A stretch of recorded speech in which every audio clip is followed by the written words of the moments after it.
his budget yet, but already there is a battle brewing, and the governor is taking heat for his close ties to an outside group that is supporting his agenda. This is all a great bunch of topics of conversation for my next guests. They are, of course, the insiders, veterans of Albany politics who join us each week to weigh in on the week's top stories. Joining us tonight from New York City is Bruce Jory, former senior advisor to 2 governors, now a senior consultant at Corning Place Consulting, and also an adjunct professor at the University of Albany. And here in Albany, we're joined by Ryan Moses. He is a former executive director of the state Republican Party, now a senior partner at Capital Public Strategies. Gentlemen, thank you very much for your time. I appreciate it. Hey, Liz. Hey, Bruce. Thank you. And particularly since the weather is so crummy, so I really appreciated it for both of you guys. I just want to start with this threat that we saw reported in the New York Post over the weekend that Governor Cuomo might prefer a government shutdown to a late budget. This is sort of a time-honored threat. It didn't work so well back in the day at the federal level. How dangerous is this, and how real is it really, or is it just one of those trial balloon type things? Well, it could be as, first off, you're right, and you're right to cite what happened at the federal level when the Gingrich-led Republicans forced the government shutdown, and they suspected the public would back them, and it boomeranged on them, and it helped buoy President Clinton's political comeback. Right. This may be as simple, however, as Governor Cuomo letting it be known he expects and wants an on-time budget and sends this signal out so that people can't, in effect, use the leverage of an on-time budget to try to get concessions they otherwise wouldn't get. I remember back when I had hair, that's how long ago it was, worked for Governor Carey, and he had just gotten married. He put off the honeymoon till after the budget.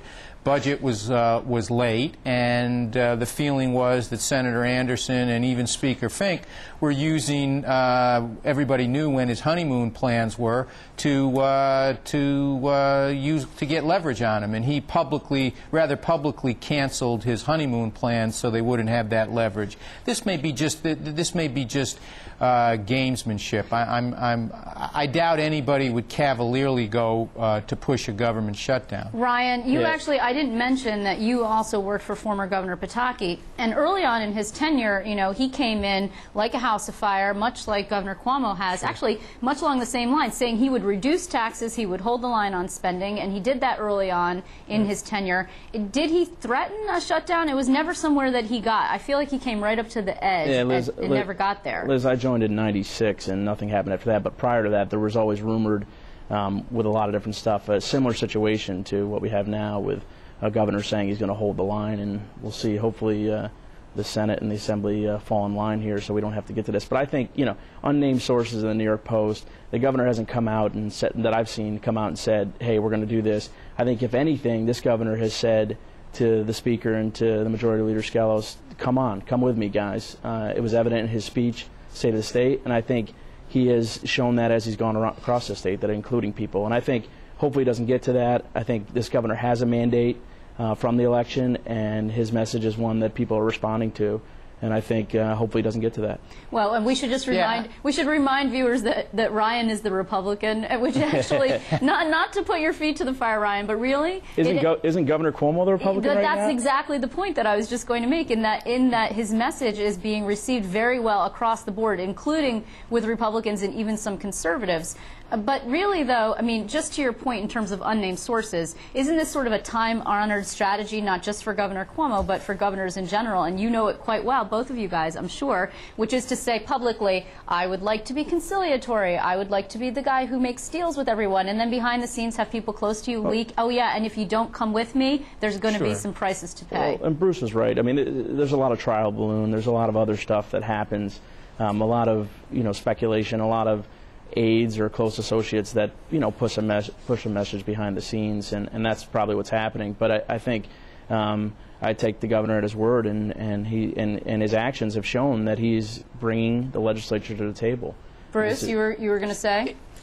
I was going to say he has really two options here as we get closer to April 1st. He can either play a game of brinksmanship over shutting government down if we don't get the budget done by April 1, or he can use the technique that Governor Patterson used towards the end of last year's budget, and that is his price for an extender, remembering that the governor sends the extender language up. They can't override his veto because there isn't sufficient support, and then he puts the tough news, the tough decisions into the extender, and in effect forces the legislature's hand on the tough stuff in that. So I think he's creating indecision over which way he goes. And if you're, and while I don't want to demean the budget process by calling it a poker game, there is an element of three-way poker in it. So I think this is early skirmishing, early going. You know,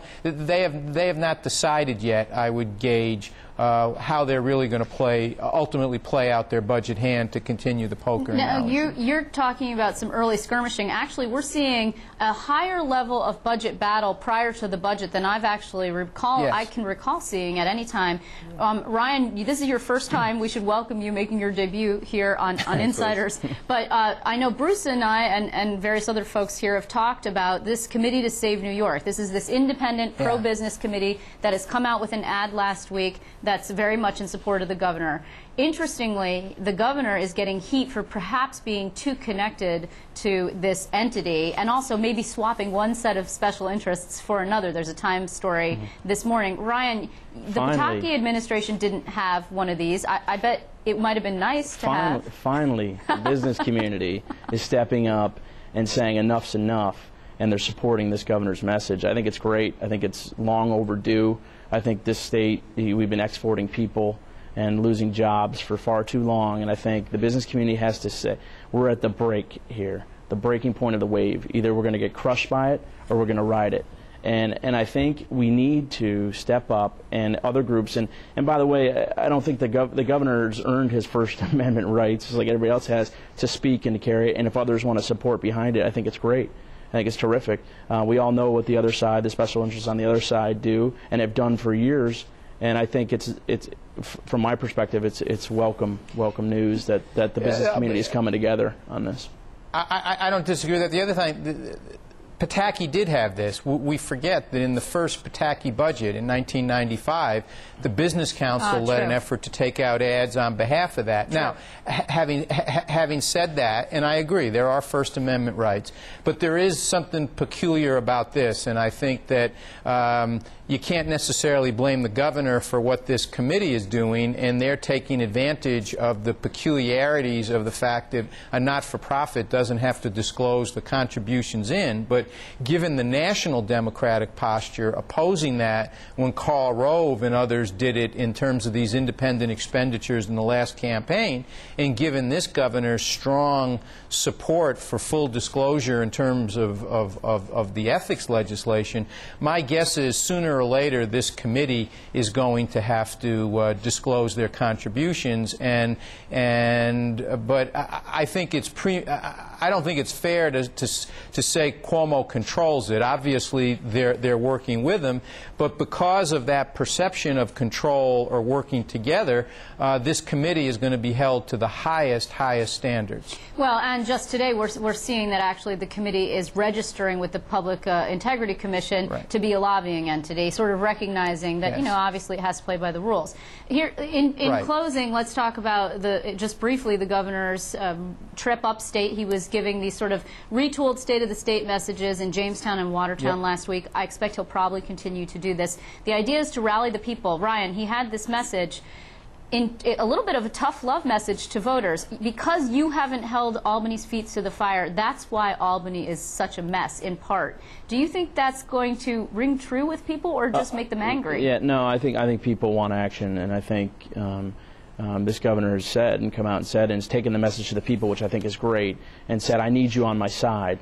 You have to be with me in this fight. And he has not, you know, he's included Republicans, senators, county executives, others in his, this is about everybody. This is about getting New York State going again, and I think he's done a terrific job. I think you have to take this message to the people in order to resonate. Albany's a bubble. I've long said that, and people outside, you know, have to break the bubble and get in and enforce real change. We had some change this election, mostly on the national level, some at the state level. But this governor has a mandate, and I think he's taken it to the people. And he's brought Republicans in right from the start. County Executive Mahoney from Onondaga County and others. He's worked across party lines to bring people together to say, let's fix this once and for all. I think it's great. I think he's doing the right thing. And what's interesting is that there's a remarkable, if you look at the polling data, the most recent one was the Siena data, and if you look at the crosstabs there, you see remarkable consensus across party lines between Republicans, Democrats, and independents, across regional lines in favor of the governor's positions on the property tax cap, in favor of the spending cap, in favor of doing a budget without tax increases. I mean, and not just small margins of support. I mean, you know, 75, 80, 83% support, 85% support for these things. So, I mean, I think Cuomo, the governor has a three-pronged test: keep his poll ratings up. So far, he's doing that. 2, focus public attention so that public support is not just diffused, but specifically is heard and comes into the legislature saying support this. And then 3rd, whether he'll use the rather significant institutional powers a governor has under New York's Constitution to maximize his input on the ultimate disposition of the budget. Well, high marks for Andrew Cuomo all around the table. Not surprising. We'll see how long it holds. Unfortunately, we're out of time. I want to thank you guys very much. Thanks, Bruce. Liz. Thank you. Thank you. And also thanks, night. Ryan Moses. Please come back soon. Thanks, Liz.